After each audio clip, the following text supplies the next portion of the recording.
আসসালামু আলাইকুম প্রিয় শ্রোতাগণ।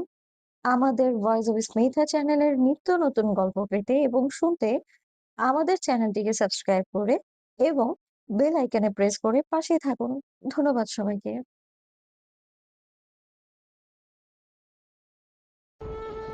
রুমের লাইট অফ, কিন্তু আলোর অভাব নেই কোনো। নানা রঙের ছোট ছোট মোমের আলোতে পুরো ঘর আলোকিত। ল্যাম্পশেডে টিমটিমে আলোটাও আছে। মেঝেতে গোলাপের পাপড়ি আর লাপসে বেলুন ছড়ানো। সেন্টার টেবিলটার মাঝে এক মুঠো লাল গোলাপ রাখা, ওটার সাথে একটা নীল রঙের গেটার হেলান দিয়ে দাঁড় করানো। হয়তো এভাবে বিয়ের দিনটাতেও এ ঘর সাজানো হয়নি নাকি চোখেই ধরেনি আমার। জীবনে কোনোদিন কোনো রুম এমন চোখ ধাঁধানো সাজানো দেখেছি মনে পড়ে না তো। দরজা লাগানোর শব্দে চমকে উঠে পেছন ফিরলাম। সাদা শার্টের ওপর কালো নীল ব্লেজার, কালো প্যান্ট পরে দরজার পাশের দেয়ালে এক পা ঠেসে দিয়ে ঠোঁটে একটু হাসি নিয়ে শুদ্ধ দাঁড়িয়ে আছে। শার্টটার হাতা গোটানো, হাতে সাদা ঘড়ি, বড় বড় তার খোঁচা খোঁচা দাড়িগুলো নজর কাড়ে আমার। কপালের ছিলকে চুলগুলো কোথাকার কোন বাতাসে মৃদু বাতাসে নড়ছে। মোমের আলোতে ওই চেহারার মোহনীয়তা যেন কোটি গুণে বেড়ে গেছে।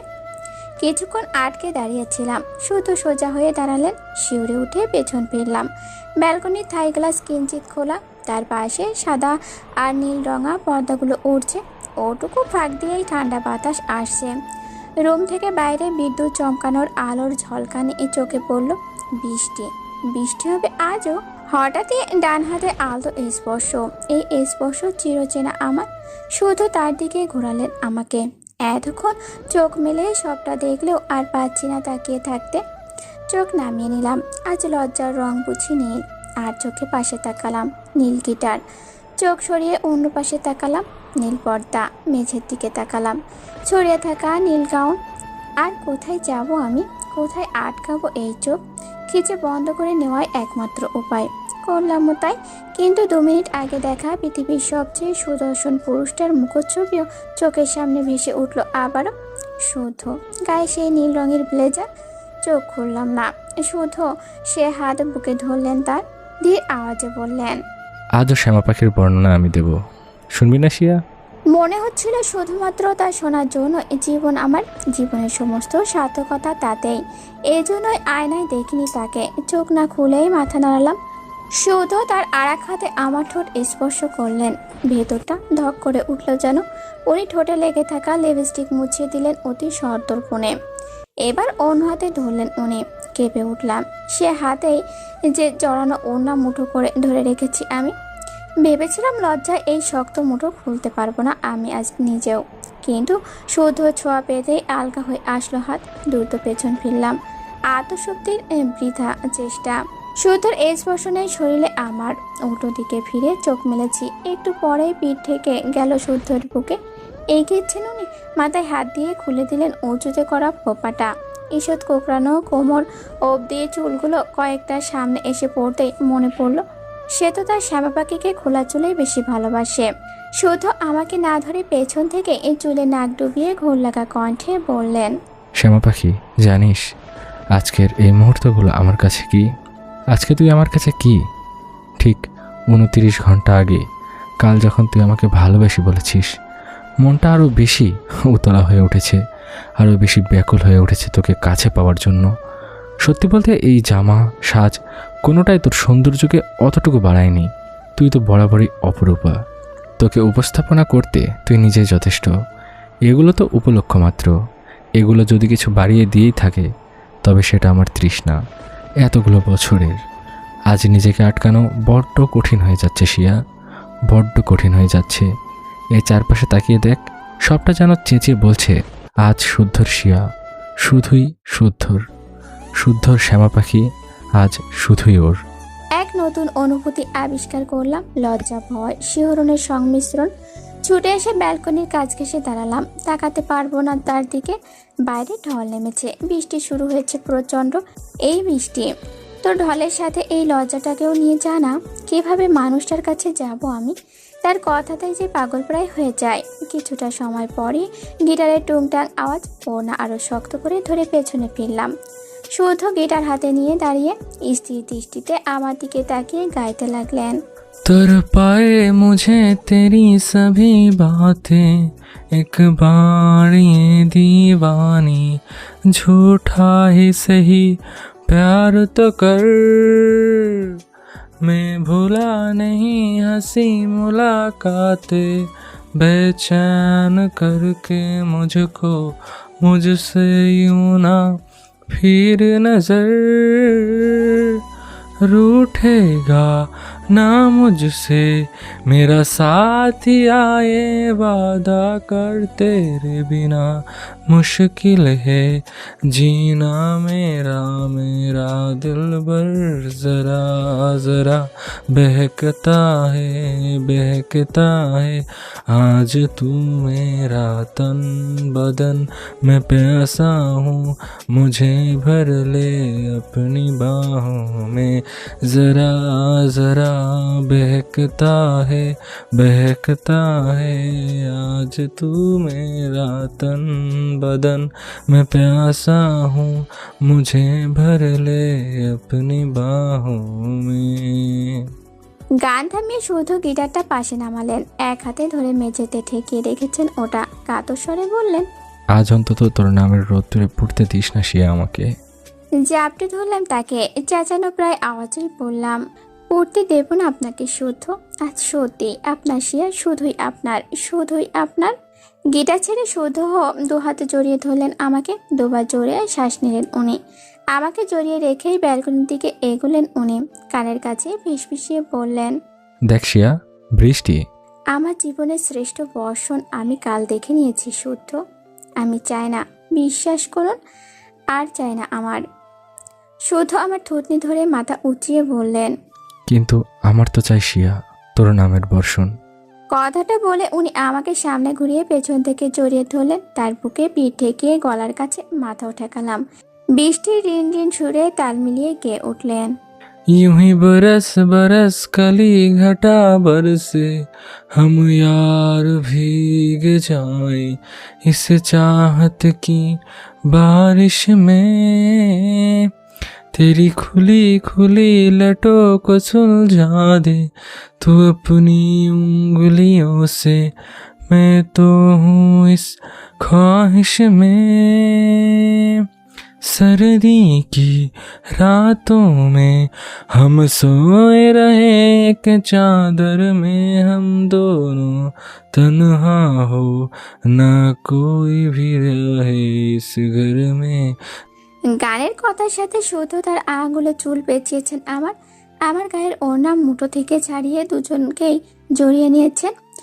দ্রুত চলা শ্বাস প্রশ্বাসে যেন তার বক্ষপিঞ্জরে খুশি দিচ্ছে। আজ আর নিজের না, শুদ্ধের হৃৎপিণ্ডের ধুক ধুক শব্দ কানে বাজছে আমার। শুদ্ধ বললেন, আমি জানি তুই ভালোবাসিস আমাকে, তুই চাস আমি কাছে আসি তোর, তবুও আমি পরিষ্কারভাবে জানতে চাই শিয়া, তোকে নিজের করতে চাই আমি আজ। মেয়াই। বিস্ময় নিয়ে তাকালাম তার দিকে। কিসের তৈরি এই মানুষটা? এত কিছুর পরেও উনি এভাবে বলছেন, যে সময়টার জন্য এতগুলো বছর অপেক্ষা করেছেন, কোনদিন জোর খাটাননি। আমার পরোক্ষ সম্মতি জেনেও এখনো অনুমতি নামক বস্তুতে আটকে আছেন। এমনও মানুষ হয়? গোড়ালি তুলে পায়ের আঙ্গুলের ভর থেকে উঁচু হয়ে দাঁড়ালাম, এক হাতের কোনোই শুদ্ধের কাঁধে ঠেকিয়ে আর এক হাতে চুল মুঠো করে নিলাম তার। শুদ্ধ সে হাতের দিকে তাকিয়ে কপাল কুঁচকে তাকালেন আমার দিকে। কোনোরূপ তোয়াক্কা না করে চোখ বন্ধ করে ছুঁয়ে দিয়েছিলাম তার ঠোঁট, ফিরিয়ে দিয়েছিলাম তার সেই 6 সেকেন্ড। আস্তে ধীরে নেমে গিয়ে আবারও তার বুকে মুখ লুকালাম। দম মেরে দাঁড়িয়েছিলেন শুদ্ধ, হয়তো এভাবে উত্তরটা আশা করেননি। ওনা ছেড়ে দিলেন উনি। ঠান্ডা বাতাস উন্মুক্ত ঘাট ছুঁয়ে দিতে কেঁপে উঠলাম। চুলগুলো এক পাশ দিয়ে আমার গলায় ঠোঁট ছোঁয়ালেন শুদ্ধ। আমার আরো জোরে শ্বাস নিয়ে খামচে ধরলাম তার ব্লেজার। ভালোবাসি শিয়া। প্রশান্তিময় কণ্ঠ আর উষ্ণ নিঃশ্বাস, কিন্তু কথাটার সাথে ফোনের ভাইব্রেশনও কানে ভেসে আসলো। তিক্ত চোখে দেখলাম বেড সাইড টেবিলে চলছে ফোন, শুদ্ধের ফোন ওটা। এত রাতে এই বৃষ্টিতে কে ফোন করবে? কোনো বিপদ হয়নি তো কারো? শুদ্ধের বুকে মাথা রেখেই বললাম, শুদ্ধ আপনার ফোন। শুদ্ধ তার মাঝে নেই, নেশাজন্য কণ্ঠেই বললেন, আজ না শিয়া, প্লিজ আজ না। শব্দহীন হেসে আরো শক্ত করে জড়িয়ে ধরলাম তাকে। শুধু কোলে তুলে বিছানায় শুয়ে দিলেন আমাকে। চোখ বন্ধ রেখেছিলাম তার দিকে। হয়তো উত্তরের সাথে সাথে লজ্জাটাকেও বিলিয়ে দিয়েছিলাম। মনে হলো বৃষ্টির মৃদু আওয়াজটা কানে কানে বলে গেল, আজ এই বসন্ত সার্থক, তোর নামে রৌদ্র সার্থক। কপালে ঠোঁট চুয়ে ল্যাম্পশেড অফ করতে যাচ্ছিলেন শুদ্ধ, কিন্তু জ্বলতে থাকা ফোনে চোখ পড়তে চেহারা বদলে গেল তার। ঘুম ভাঙতেই চোখ মেলে শুদ্ধের হাসি মুখটাকে আশা করেছিলাম, কিন্তু না। প্রতিদিনের মতো সে আমার পাশে মাথায় হাত গুজে শুয়ে নেই। নাইবা মুচকে এসে কপালের বেবি হেয়ার সরিয়ে দিয়ে চুমু এঁকে দিয়েছেন উনি আজ। ব্যালকনিতে তাকিয়ে দেখলাম ওখানে দাঁড়িয়ে ট্রাউজারের পকেটে দুহাত গুজে আকাশ দেখছেন শুদ্ধ। ভোরের ঝকঝকে আলোতে গায়ে ছোট হাতা, সাদা গেঞ্জিটা, ফর্সা হাত, কালো চুল, পেছন থেকে দেখাটাই এক দফা মুগ্ধতা এনে দিল মন প্রাণ জুড়ে। তবুও ছোট একটা শ্বাস বেরিয়ে এলো। দিনটা কি প্রতিদিনের মতো হবে? উঠে গিয়ে পেছন থেকে জড়িয়ে ধরলাম তাকে, পিঠে মাথা ঠেকিয়ে বললাম, গুড মর্নিং। উনি পকেট থেকে দু হাত বের করে আমার হাতের ওপর রেখে বললেন, মর্নিং। আর একটু জড়িয়ে ধরে ঘুম জড়ানো কণ্ঠে বললাম, আপনার গায়ের এই ঘ্রাণটা খুব অদ্ভুত, কেমন কেমন যেন নেশালো। শুদ্ধ চুপ। You know what I feel, আপনার পারফিউমটা ছুঁড়ে এই ব্যালকনি দিয়েই ফেলে দিলে শান্তি লাগতো আমার। কে জানে রাস্তাঘাটে কতজনের নাকে যায় এই ঘ্রাণ। শুধু এখনো চুপ করে আছে। কফি খাবেন? উনি সামনে এনে ধরলেন আমাকে, অবাক হয়ে বললেন, তুই এখনো এভাবে স্বাভাবিক কিভাবে শিয়া? অস্বাভাবিক হওয়ার কি হলো? কাল রাতে ওনাকে ছেড়ে রেলিংয়ে ঠেস দিয়ে দাঁড়ালাম। 2 সেকেন্ড দূরে তাকিয়ে আবারও তার দিকে ফিরে পড়লাম। একটা রাত আপনার আমার সম্পর্ককে অস্বাভাবিক করে দেবে? কিন্তু কাল রাতটা তো অন্যরকম হতে পারতো। আমি জড়িয়ে ধরলাম তাকে আবারও, বললাম, আপনি কাছাকাছি থাকলে আমার তো সবটাই অন্যরকম। আমি তো চাই সবটাই শুধু আপনিময় হোক, আর হচ্ছেও তো তাই। আপনি এখন আমার কাছে, আমার পাশে, এটাই অনেক। জানতে চাইবে না কাল কেন? প্লিজ শুদ্ধ, যে শব্দটা আপনি আমার জন্য ব্যবহার করতে পারেন না, সেটা আমার কাছ থেকে কেন আশা করছেন? এই কেন কথাটা নাই বা থাকলো আমাদের মাঝে? তোকে তোর প্রাপ্য। আপনি আমার জীবনের সর্বোচ্চ প্রাপ্তি শুদ্ধ। উনি নিজেকে ছাড়িয়ে নিলেন, অন্যদিকে চোখ ঘুরে একটু চুপ থেকে বললেন, কোনটা বেশি পাপ শিয়া, সত্যিটা লুকানো নাকি মিথ্যা বলা? হঠাৎ তার এমন প্রশ্নে ভেতরটা ভারী হয়ে আসলো। তবুও নিজেকে শক্ত রেখে আবারও তাকে জড়িয়ে ধরে বললাম, সত্যিটা লোকাতেই মানুষ মিথ্যে বলে শুদ্ধ। যদি কোনো সত্যি ধ্বংসের কারণ হয় তবে সেটা লুকানোই উচিত। আর যদি কোনো মিথ্যে কারোর বিশ্বাসকে, কারোর আবেগকে নিয়ে খেলার মতো হয়, তবে তা মহাপাপ। তার চেয়ে বড় পাপ হয়তো হয় না।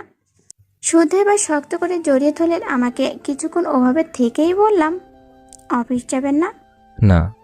আমি কলেজে যাব কিভাবে? আজ তুইও কলেজ যাবি না? মাথা তুলে এক নজর তার দিকে তাকালাম। চোখ বন্ধ করে জড়িয়ে রয়েছেন আমাকে। ভোরের রোদ খানিকটা মুখে পড়েছে তার। একটু এসে আবারও মুখ গুজলাম তার বুকে। আর যাই হোক, এই মানুষটাকে কেন বলা সাজে না আমার।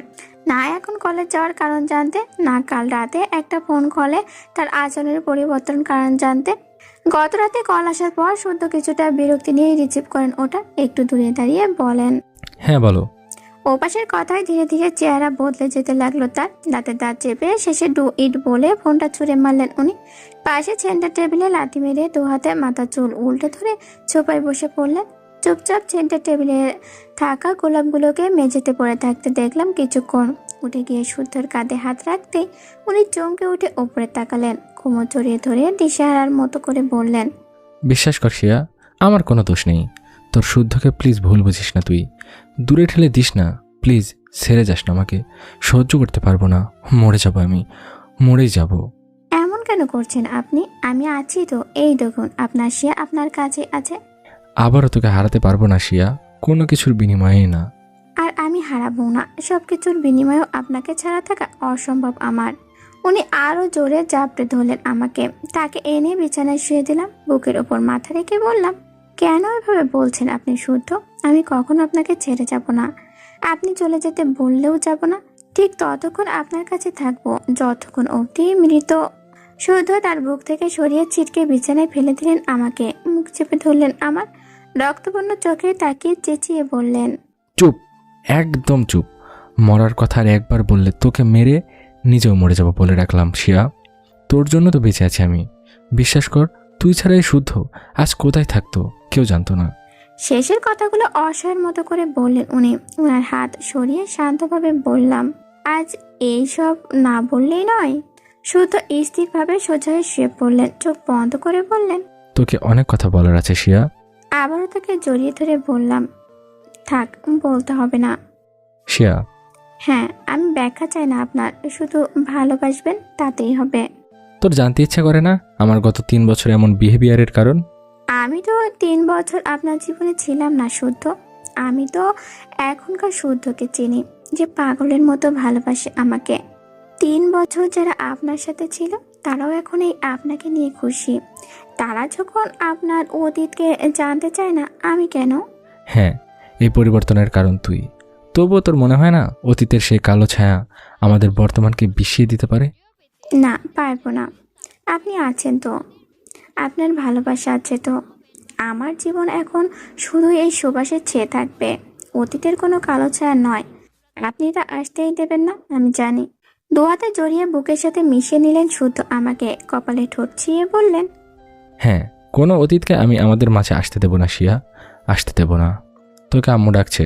শুদ্ধকে ছেড়ে দাঁড়ালাম। এভাবে জড়িয়ে আছি যে ডাকটা কানে আসেনি আমার। উনি একটু হেসে বললেন, আম্মু রুমে আসেনি। তো কি ডাকছে? যাই।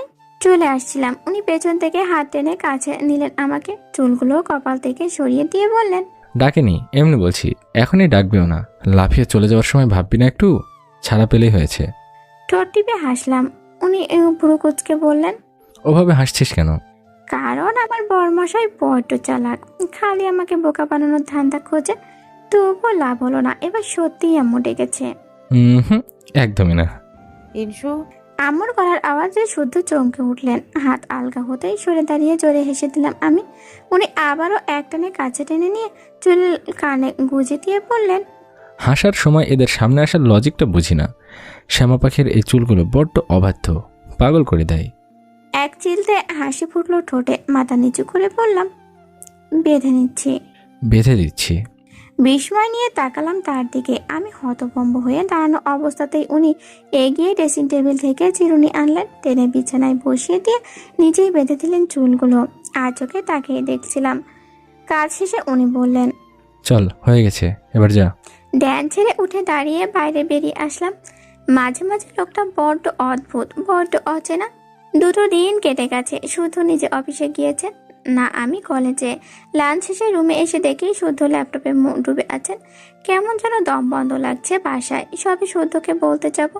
চলুন বাইরে যাই, ঘুরে আসি। আমার ফোন বেজে উঠলো। শুদ্ধর কাছে থাকায় উনি হাতে নিয়ে নাম্বারটা দেখে আমাকে দিলেন।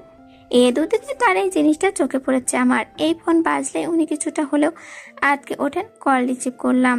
কি রে, খোঁজ খবর নেওয়াটাও কি এখন বন্ধ করে দিবি নাকি? না মানে তমু, আসলে হয়েছে কি। কি হয়েছে? নাম্বারটা পাল্টেছিস কেন? বাকিরা হোয়াটসঅ্যাপে খুঁজে পাচ্ছে না তোকে। ভাগ্যিস শুদ্ধ ভাইয়া আমাকে জানিয়েছিলেন। আকাশ থেকে পড়লাম। নাম্বার পাল্টানো? আমি কখন নাম্বার পাল্টালাম? আর শুধু আমার নাম্বার তমসাকে কখন জানালেন? কিভাবে জানালেন? বাকি সবার নাম্বার সেভ নেই আমার কাছে, কিন্তু ওদের তো দিয়েছিলাম নাম্বার। তাহলে ঘটনা কি ঘটলো? আর চোখে দেখলাম শুদ্ধ আমার দিকেই তাকিয়ে আছে। আচ্ছা তমু, তুই এক কাজ কর, 2 দিনের নোটসগুলো ছবি পাঠিয়ে দে আমাকে। আর যেদিন কলেজ যাই জানাবো তোকে। কিন্তু ফোনটা কেটে দিলাম। কেন যেন মনে হচ্ছে শুধুই আমাকে না জানিয়ে সিম পাল্টে দিয়েছেন আমার ফোনের। সবার নাম্বারও সেভ করে দিয়েছেন ঠিক মতো। আবু, জিনাত আপু, মনতা কল করেছিল, কই কিছু বললো না তো ওরা। কেন? শুধু মানা করেছেন, কিন্তু কেন? হঠাৎ সিম বদলানোর বা কি দরকার পড়লো তার? ইনসু, আম্মু ডেকেছে, বেরিয়ে আসবো, শুদ্ধ বলে উঠলেন। কি বললো তমসা? ও ও ওই কলেজে যায়নি তো, পড়া কতদূর হয়েছে এইসব টুকিটাকি জানাচ্ছিল। ও। দরজার কাছে আসতে আবারও ডাক্তার। শিয়া, কিছু বলবেন? আমি যা করি সেটা সবার ভালোর জন্য করি। এটুকু বিশ্বাস তো তোর আছে আমার ওপর? নিজের চেয়েও বেশি বিশ্বাস করি আপনাকে। আমার না বলা কথাগুলোকে নিয়ে ভুল বুঝবি না তো কোনো দিন। বলা কথাগুলো নিয়ে আজীবন পার করে দিতে পারবো শুদ্ধ। সেগুলো আমার জীবনে বেঁচে থাকার অবলম্বন। এটুকু বলে বেরিয়ে আসলাম। তার এসব প্রশ্নে ভয় করে আমার। মনে হয় এই বুঝি কোনো উতাল ঢেউ বালির বাঁধের মতো সবটা ভেঙে গুড়িয়ে যাবে। নিচে এসে দেখলাম ড্রয়িং রুমে চোপায় মাহির বাবা বসে। সালাম দিয়ে কুশল বিনিময় করলাম। আম্মু বলল উনি নাকি মাইকে নিয়ে যেতে এসেছেন, ওর বাসায় যাওয়া নাকি আর্জেন্ট। মন খারাপ হয়ে গেল আরো। হুট করে এভাবে চলে যাবে মেয়েটা। ওখানে আশেপাশে মাইকে না দেখে উঠে ওর রুমে চলে আসলাম। দুহাতে হাঁটু জড়িয়ে বেডে বসে রয়েছে ও, পাশে লাগেজ গোছানো ওর। এগিয়ে গিয়ে কাঁধে হাত রাখতে ও আমাকে জড়িয়ে ধরে হু হু করে কেঁদে দিল। ব্যস্ত হয়ে পাশে বসে ওকে জড়িয়ে ধরে বললাম, কি হয়েছে মাই, এভাবে কাঁদছো কেন? কি হয়েছে তোমার? কেউ কিছু বলেছে? কাঁদছো কেন তুমি? ইনশিয়া ভাবি, হ্যাঁ বলো, কি হয়েছে? আব্বু আব্বু আমাকে হ্যাঁ, মামা তোমাকে কি? ও আরো জোরে কাঁদতে লাগলো। আমি চোখ মুছে দিয়ে বললাম শান্ত হতে। বেশ অনেকটা সময় পর একটু থামলো ও। কি হয়েছে মাহি? মাহি ফোপাতে ফোপাতে বলল, আব্বু আমাকে বিয়ে দিয়ে দিবে ইনশিয়া ভাবি। কি? হ্যাঁ ইনশিয়া ভাবি। কিন্তু তোমার বয়স কম মাহি, আর পড়াশোনাও তো শেষ করনি। ফুপির কাছে আব্বুকে বলতে শুনলাম ছেলের জব ভালো, আমাকে পড়াশোনাও করাবে, আপাতত এনগেজড করিয়ে রাখবে, হয়তো কয়েক বছর পর বিয়ে। ও তাহলে তো ভালোই। কাঁদছো কেন তুমি তবে? দেখেছো ছেলেটাকে, পছন্দ হয়নি তোমার? না দেখিনি, দেখতেও চায় না। ভাবি এ বিয়ে আমি করতে পারবো না। কিন্তু কেন, সেটাই তো জানতে চাচ্ছি। ভাবি অন্য কাউকে পছন্দ করতে শুরু করেছি আমি। কি? হ্যাঁ ভাবি, সেদিন শুদ্ধ ভাইয়ের ফ্রেন্ড এসেছিল না, আয়নবা চৌধুরী, তাকে দেখার পর থেকে অন্য কোনো কিছুতে মন লাগাতে পারছি না আমি। তারপর আর একটা বারও দেখিনি তাকে, তবুও মন থেকে সরাতেই পারছি না। তোমার বৌভাত শুদ্ধ ভাইয়ের রিইউনিয়ন সবখানে এই চোরা চোখ তাকেই খুঁজেছে। লাভ অর অ্যাট্রাকশন প্রশ্নে নিজেকে পাগল করে রেখেছি এতগুলো দিন। উত্তরে শুধু এটুকুই পেয়েছি, তাকে দেখতে পেলেই শান্তি লাগবে, তার আগে নয়। আমি কি করবো ইনশিয়া ভাবি? টপটা মেরে বসে রইলাম। কি বলছেটা কি মেয়েটা? পাগল হয়ে গেছে নাকি? কি সব বলছে এগুলো? আয়ান ভাইয়া ওনাকে মাত্র একবার দেখেছে ও। আমার ব্যক্তিগত মতবাদে ভালোবাসা বুঝতে চাওয়ার বয়সটা হয়নি আমার। ওরা দুজনেরই। কিন্তু যেখানে আমি সত্যের মাঝে আটকে গেছি, ওকে বা কি বলবো? তবুও গুরুজন হিসাবে উপদেশ বাণী তো দিতেই হবে, বোঝানোর চেষ্টা করতেই হবে। মোহে পড়েছ। দে- দেখো মাহি, তুমি ভুল ভাবছো। এইসব কোনো ভালোবাসা নয়, ভালো লাগা। তাহলে ওনাকে দেখার জন্য এতটা ব্যস্ত কেন আমি? একদিন দেখেছো, ভালো লেগেছে, তাই আবার অন্য কাউকে মানতে কেন পারছি না? একই কারণে মাহি, জাস্ট ভালো লাগা। কেন ভালোবাসা নয় কেন? মাহি তোমার বয়স। নো, বয়স? তাহলে তোমার বয়স ইনশিয়া ভাবি, শুদ্ধ ভাইয়ের প্রতি তোমার অনুভূতি? আটকে গেলাম। এই মেয়েটাকে কি করে বোঝাই, কি বলে বোঝাই? ও তো সত্যিই পাগলামি করছে। দেখো মাই, শুদ্ধের বিষয়টা আলাদা, আমাদের বিয়ে হয়ে গেছে। আর তোমার শুদ্ধ ভাই অনেক আগে থেকেই। হ্যাঁ শুদ্ধ ভাইয়া। ভাবি তুমি শুদ্ধ ভাইয়াকে বলো না তার সাথে যেন কথা বলে। আবু কোনো মতে ওনাকে রিজেক্ট করবে না আমি জানি। তুমি শুধু মাহি, পাগল হয়ে গেছো তুমি। জানি না, আমি কিচ্ছু জানি না। আমি অন্য কাউকে বিয়ে করব না, দ্যাটস ইট। পারবো না, আমি মরে যাব। কি বলছোটা কি এসব তুমি মাহি? মাই সোজা হয়ে উঠে দাঁড়ালো, লাগেজের হাতল ধরে চোখ মুছে কড়া গলায় বলল, ঠিকই বলছি, আজ অবধি যা চেয়েছি আব্বু সব দিয়েছে। আমার জীবনের এত বড় সিদ্ধান্ত একা নিতে পারেন না উনি। তোমার মতো নয় আমি, যে বাবা যার সাথে খুশি তার সাথে বলবে বিয়ে করে নিতে, আর মুখ বুঝে সবটা মেনে নিব। এই বিয়েটা করব না আমি। আয়নকে পাই বা না পাই সেটা পরের ব্যাপার। দুম করে দরজা লাগিয়ে লাগেজ নিয়ে ও চলে গেল। কিছুক্ষণ দম মেরে বসে থেকে পেছন পেছন দৌড়ে আসলাম। নিচে এসে দেখি সবাই ওখানে। মামা জানালেন 2 দিন পর মায়ের এঙ্গেজমেন্ট করাবেন। ভয় শুরু হলো আমার, কিন্তু মাইকে চুপচাপই দেখলাম। স্বাভাবিকভাবে সবার কাছ থেকে বিদায় নিয়ে মামার থেকে বেরিয়ে গেল ও। এবার কি কি করব আমি? এই মেয়েটাই বা কি করতে চলেছে? শুদ্ধকে বলবো, উনি কিভাবে রিয়াক্ট করবেন? নানা চিন্তায় রাত পার করছি। একদিকে শুদ্ধর কিছু হয়েছে টের পাচ্ছি, অন্যদিকে মাহির পাগলামো। কোন দিকে যাব, কি করব? শুদ্ধকে বললে উনি মাহির দিক ভাববেন নাকি মামার সিদ্ধান্ত? মায়েরই বা কোন দিক? মাত্র একদিনের দেখায় কোনো ভালোবাসা হয়? কিভাবে সম্ভব? মেয়েটাও এমন করছে কেন? কেউ এসে ব্রেন ওয়াশ করে দিয়ে গেছে ওর? এত কি ভাবছিস? শুদ্ধর দিকে তাকালাম, মনোযোগ দিয়ে কিছু কাগজপত্র দেখছেন। নিজে বানিয়ে আনা কফির মগটা এগিয়ে দিয়ে বললাম, কিছু না, আসলে কলেজ যায় না তো, তাই কিছুটা একঘেয়েমি লাগছে। উনি চোখ তুলে তাকালেন আমার দিকে, মগটা হাতে নিয়ে আবারও টেবিলে রেখে দিলেন। উঠে দাঁড়িয়ে কিছু একটা ভেবে আমার এক গালে হাত রেখে বললেন, চল রেডি হ। চোখ চকচক করে উঠলো আমার। বাইরে গেলে হয়তো মাহির ব্যাপারটা গুছিয়ে বলার সাহস হবে আমার। উনি হাসি মুখে কাবার থেকে একটা কপি রঙের শার্ট বের করে আমার জন্য প্রায় কাছাকাছি রঙের একটা জামা বের করে দিলেন। চেঞ্জ করে বেরিয়ে দেখি শার্টের হাতা গোটাচ্ছেন উনি। আয়নায় গিয়ে চুল ঠিক করছিলাম। শুদ্ধ ফোন বাজলে উনি তা রিসিভ করে বারান্দায় চলে গেলেন কথা বলতে। কথা শেষে ছুটে এসে উচ্ছ্বাসের সাথে বললেন, সব ঠিক হয়ে যাবে শিয়া, আমি ফিরে এসে সবটা বলবো তোকে। আসছি। উনি বেরিয়ে গেলেন। দুপাটা চোখের পানি গড়িয়ে পড়লো। আমাকে রেখে চলে গেলেন এই অভিমানের নয়।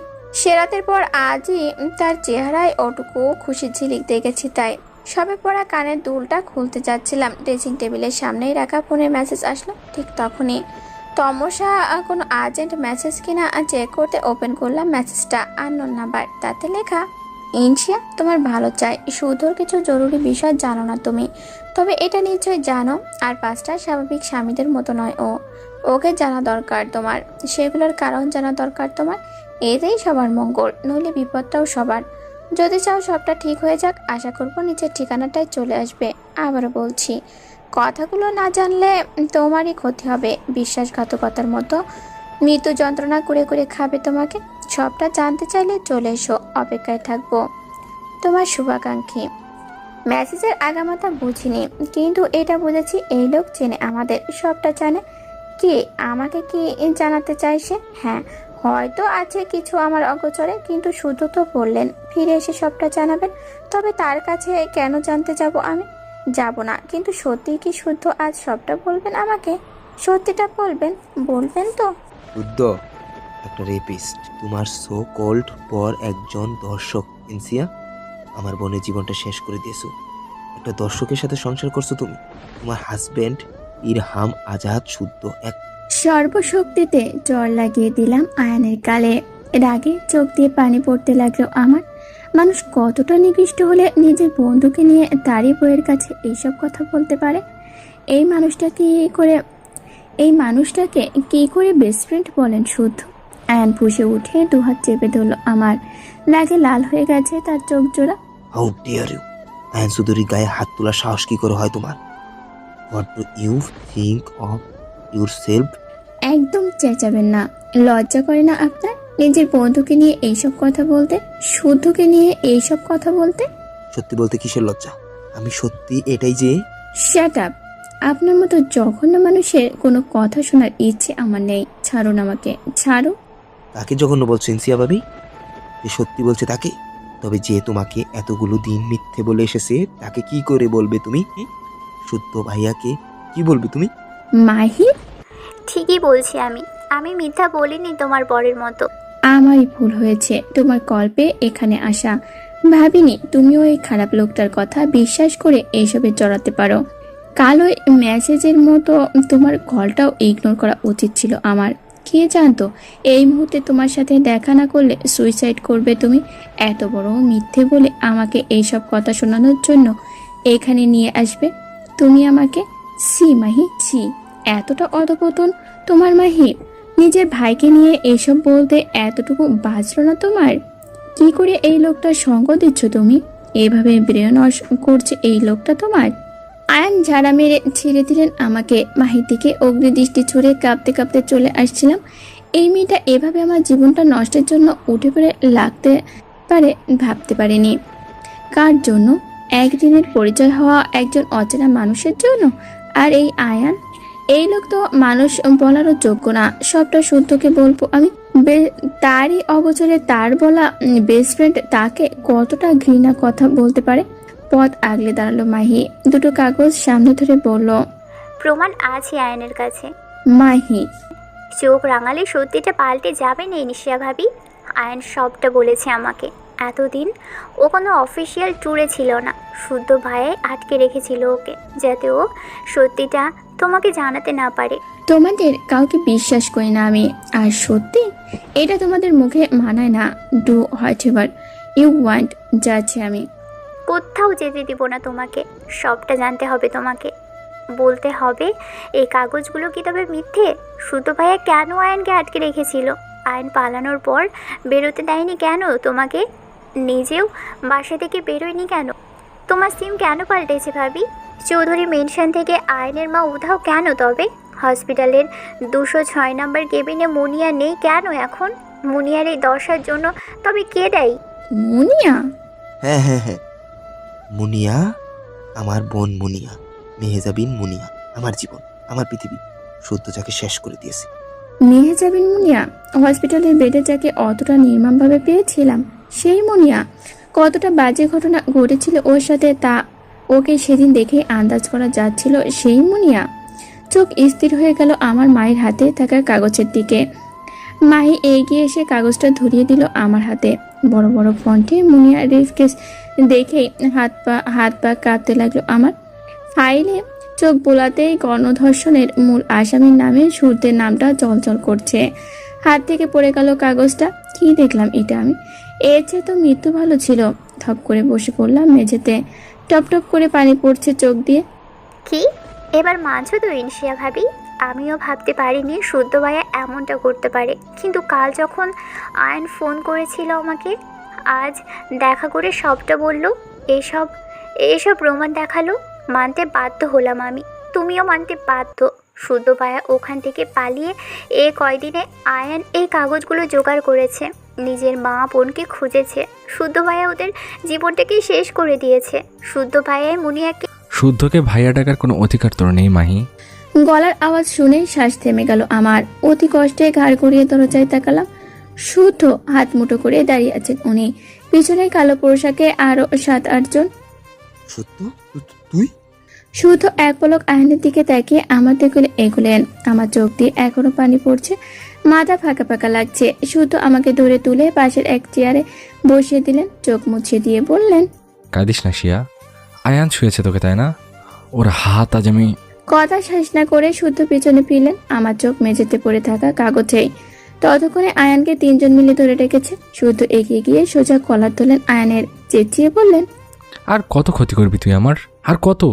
এতদিন সবটা মেনে নিয়েছি, কিন্তু আজ না, আজ আমার শিয়াকে স্পর্শ করেছিস তুই। জানে মেরে ফেলবো তোকে, খুন করে ফেলবো তোকে আমি আজ। তুই কি করে এখানে? কে বলেছে তোকে? তোর কি মনে হয় শুধু তুই ডাবল গেম খেলতে জানিস?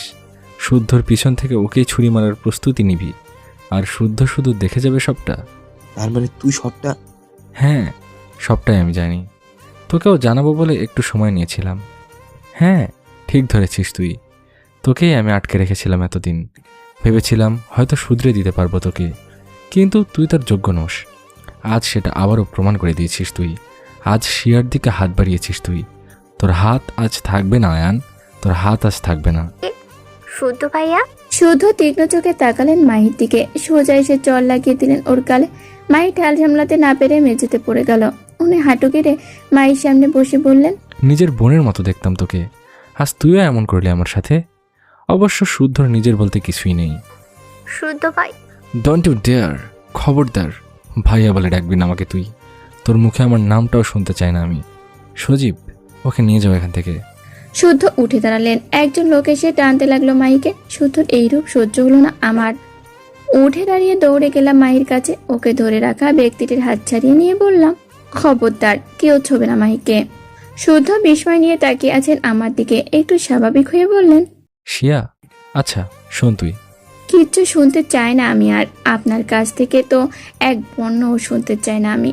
হ্যাঁ জানি তুই জানতে চাস না, এতটাই বিশ্বাস করিস আমাকে, কিন্তু আজ। বিশ্বাস? কিসের বিশ্বাস? এই কথাটা মানায় না আপনাকে। সেদিন কে বলেছিলেন আপনাকে যেন ভুল না বুঝি আমি, তাই না? আজ মনে হচ্ছে এতদিন যা বুঝেছিলাম সবটাই ভুল। বিশ্বাস করি না আমি আর আপনাকে। শুনতে পাচ্ছেন? আপনাকে বিশ্বাস করি না আমি। শিয়া, আমাকে ওই নামে ডাকবেন না আপনি। আপনার মতো হিংস্র কারোর মুখে আমার নাম শুনতে রুচিতে বাজছে আমার। এতটা হিংস্র আপনি? শুদ্ধ নেশায় বোধ হয়ে একটা মেয়েকে অসম্মান করেছেন। জীবন মৃত হয়ে বাঁচছে মেয়েটা।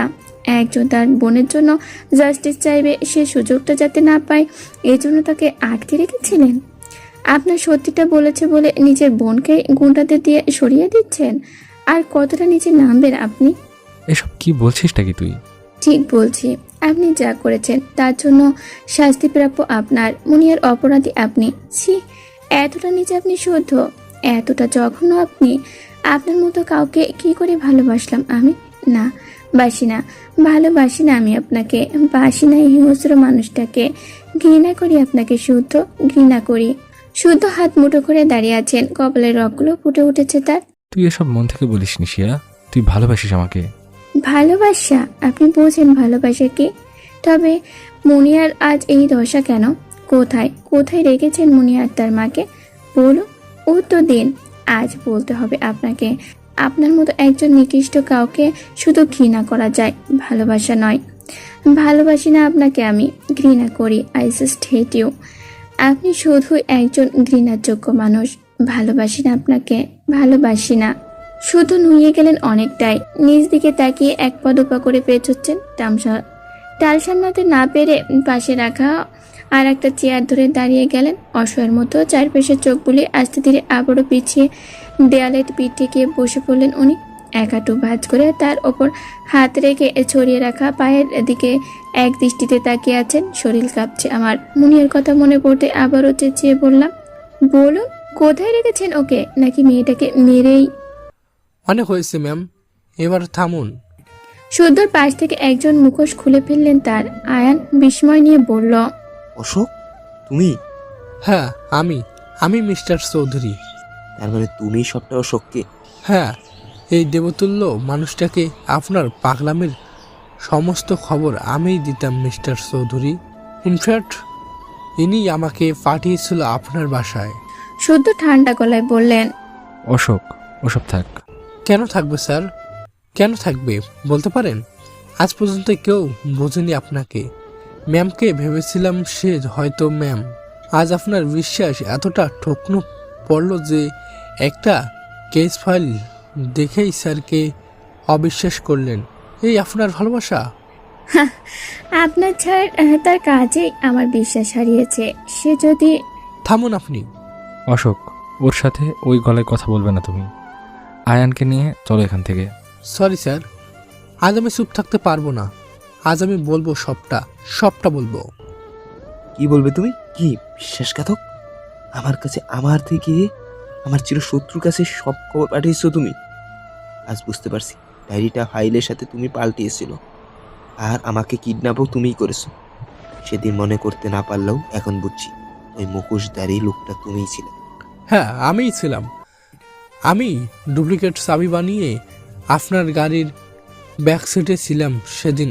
আয়ান চৌধুরী, আমি পাল্টেছি আপনার ইনসিয়ার ম্যামকে দেওয়ার উপহার। আর এই সবটা করেছি এই ভগবান সম মানুষটার জন্য, যে 3 বছর আগে আমার মায়ের প্রাণ বাঁচিয়েছিল, উপার্জনের উপায় করে দিয়েছিল।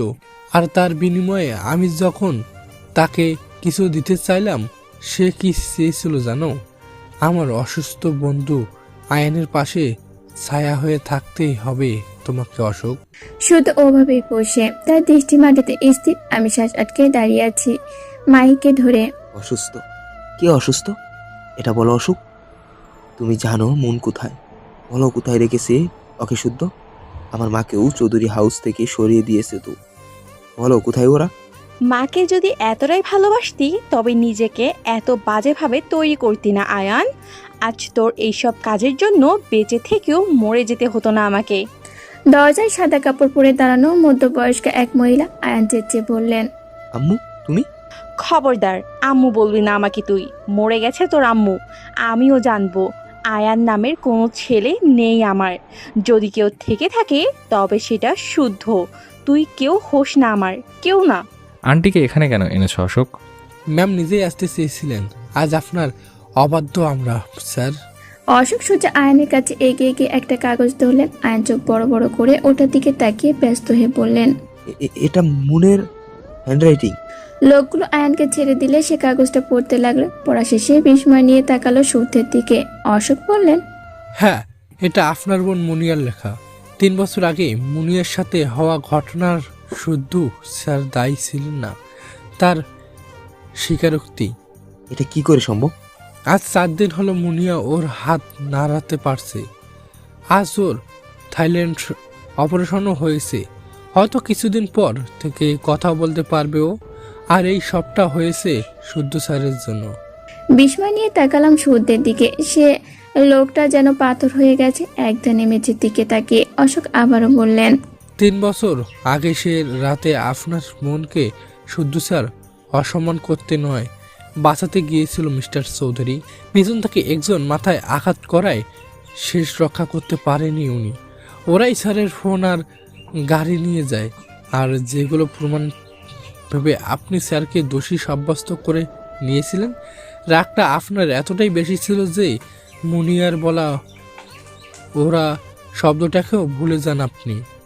গণধর্ষণের রিপোর্ট বানিয়ে শুদ্ধ স্যারকে মূল দোষী সাজিয়ে ক্ষোভ মেটাতে পুলিশকে দিয়ে আপনিই ধমকি দিয়েছিলেন শুদ্ধ স্যারকে, তাই না?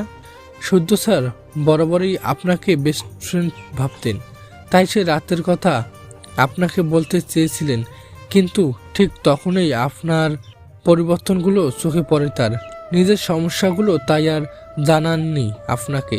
আমাকে আপনার বাসায় চলে যেতে বলেন। ওখানে আমি তার ডায়েরির খোঁজও পাই।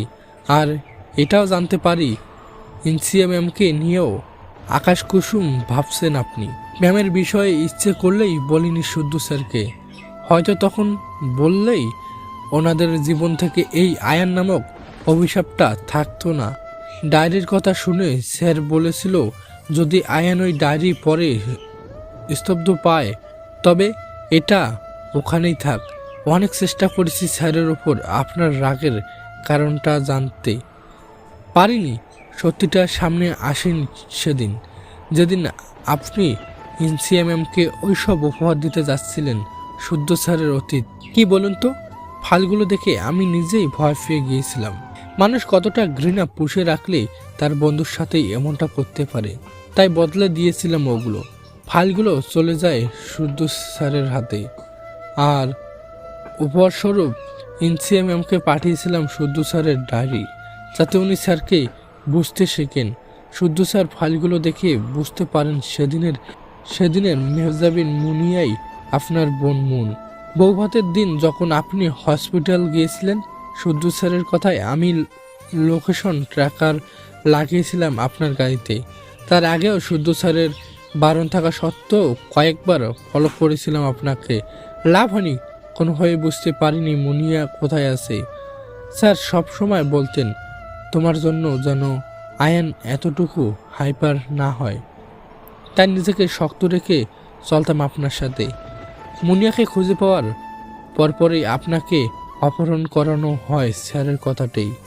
ডক্টরের কাছ থেকে জানতে পারি আপনার উপস্থিতিতে মুনিয়া উত্তেজিত হয়ে উঠত, যা কোনোভাবে সেরে উঠতে দিত না ওকে। প্রতিবার গিয়ে নিজের প্রতিহিংসার কথা শুনিয়ে আপনি নিজেই আরও অসুস্থ করে দিয়েছিলেন মুনিয়াকে। অবশ্য যে নিজেই মানসিক ডিসঅর্ডারে ভুগছে তার কাছ থেকে আর কী বা আশা করা যায়? আয়ান বিস্ফোরিত চোখে তাকালেন অশোকের দিকে। বললেন, হোয়াট ননসেন্স? কি বলছো তুমি অশোক? এক বর্ণ ভুল বলিনি। মুনিয়ার ঘটনা যে আপনার মনেও বাজেভাবে দাগ কেটে তার পরিণামে আপনি মানসিক ডিসঅর্ডারে ভুগছেন। রেগে গেলে হুঁশ থাক না আপনার। এর জন্যই মুনিয়ার কাছ থেকে সরাতে শুদ্ধ স্যার অপহরণ করায় আপনাকে। ওখানে চেক আপও হয়েছিল আপনার। স্যার চেয়েছিলেন মুনিয়ার অপারেশনের পর আপনার সাথে দেখা করবেন, যাতে ভুল বোঝাবুঝিটা মেটাতে সুবিধা হয়। এজন্য মুনিয়ার পাশে ছিলেন উনি সবসময়। ডক্টর ঈশিতার সাথে কনসাল্ট করে আপনার অনুপস্থিতিতে আপনার চেয়েও বেশি দায়িত্ব পালন করেছেন শুদ্ধ স্যার। আপনার মায়ের সাথেও দেখা করেছিলেন মুনিয়াকে। ইভেন ওর রেসিডেন্টসদের চেক করিয়ে ওদের শাস্তির ব্যবস্থাও করেছিলেন, তবে তা কোনো রকম পাবলিসিটি ছাড়াই, যেমনটা আপনি চেয়েছিলেন। এসবের জন্যই মুনিয়ার রেসপন্স বাড়তে থাকে। উনি এখন সুস্থ প্রায়। মাঝখান থেকে পালিয়ে এসে সবটা নষ্ট করে দিলেন আপনি। আয়ান কাঁদতে শুরু করলেন। কাঁদতে কাঁদতে চেয়ারে সজোরে ঘুষি লাগালেন কয়েকটা। মাথা চুল উল্টে দিশেহারার মতো দাঁড়িয়ে আছেন। মাহি মুখ চেপে ধরে কাঁদছে। ওকে ছেড়ে পিছিয়ে যেতে লাগলাম আমি। কি করেছি আমি এটা? কি করে করলাম? শুদ্ধকে কি করে অবিশ্বাস করলাম আমি? চোখের পানি নিজের মতো করে বয়ে চলেছে। অশোক এবার আমার দিকে ফিরে বললেন, ম্যাম, আপনিও আর বাকি 5টা মানুষদের মতো ভুল বুঝছেন স্যারকে। স্যার যখন আপনাকে বলেছিল ফিরে এসে সবটা বলবে, আপনি তো সেই কথাটাও একবার ভাবতে পারতেন। মানলাম চাক্ষুষ প্রমাণ দেখেছেন আপনি, তবু একটা বারও মনে হলো না এই রেফকেস 3 বছর পর কেন সামনে আসলো আপনার? শুদ্ধ স্যারকে এখনো কেন কিছু করেননি আয়ান চৌধুরী? মুনিয়া সুস্থ হতে লাগলো কিভাবে? 3 বছর তরপাতে থাকা মানুষটা কিভাবে বৌভাতের দিন থেকে নতুনভাবে আবিষ্কার করতে শিখলো নিজেকে? নিজের ভালোবাসার কথা ভেবে এটা মনে আসলো না আপনার? এই ফাইলের সত্যতা শুদ্ধ স্যারের কথার চেয়ে বড় নয়? একবারও মনে হলো না একটা ফাইল শুদ্ধ স্যারকে দোষী করে দিতে পারে না? অন্তত আপনার চোখে তা নয়? ওনার এক একটা কথায় ভেতরটা দুমড়ে মুচড়ে যাচ্ছে আমার। চোখ তুলে তাকালাম সূর্যের দিকে। ওভাবেই বসে উনি মাটির দিকে তাকিয়ে কাঁদছেন না, তবে ভেতরটাতে কি হচ্ছে তা ভাবতেই কলিজা মোচড় দিয়ে উঠছে আমার। এত বড় ভুলটা কি করে করলাম আমিও মাহির মতো দুটো কাগজ আর কথার স্রোতে গা ভাসালাম। এক মুহূর্তে ভুল বুঝে এত বড় কথাগুলো বলে দিলাম। ভালোবাসি না শুদ্ধকে, বিশ্বাস করি না, ঘৃণা করি। এসব কথা কি করে বেরোলো আমার মুখ দিয়ে? কি করে উচ্চারণ করলাম এগুলো? শুদ্ধর ভেতরটাতে কি চলছে এখন? কতটা কষ্ট পেয়েছেন উনি, তার আন্দাজ কতটুকু আমার?